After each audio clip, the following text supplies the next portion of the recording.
இப்ப வேங்கவேல் பிரச்சனையில யார் பாதிக்கப்பட்டாங்களோ அவங்க மேலேயே தானே இப்ப வந்துட்டு குற்றச்சாட்டு எழும்பி இருக்குங்கிறத பார்க்க முடியுது. அதை தானே அரசாங்கம் இங்க செய்திருக்கு. அப்படிங்கிறப்ப இங்க அரசாங்கம் அவங்களுக்கு எதிரா தானே நிக்குதுங்கிறது மாரி இல்ல தோணுது. நீங்க எங்களை பொறுத்த வரைக்கும் திராவிட முன்னேற்ற கழகம், பெரியார், அண்ணா, கலைஞர் கருத்தியல் எப்பொழுதுமே ஜாதியை ஆதரித்ததில்லை. இது எந்த இடத்துல என்னால சொல்ல முடியும். உறக்க சொல்ல முடியும். கவின் அந்த ஆணவ அந்த படுகொலைக்கு இல்ல, எதிரா இல்ல. வந்து இருக்கு, இங்க இருக்கு. நிகழ்வுகள் இருக்கு.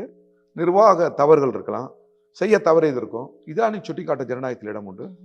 முதல்வர் அதை ஏற்பாங்க. சட்டமன்றத்தில் அதை பத்தி பேசலாம். பத்திரிகையில் எழுதலாம். குரல் எழுப்பலாம்.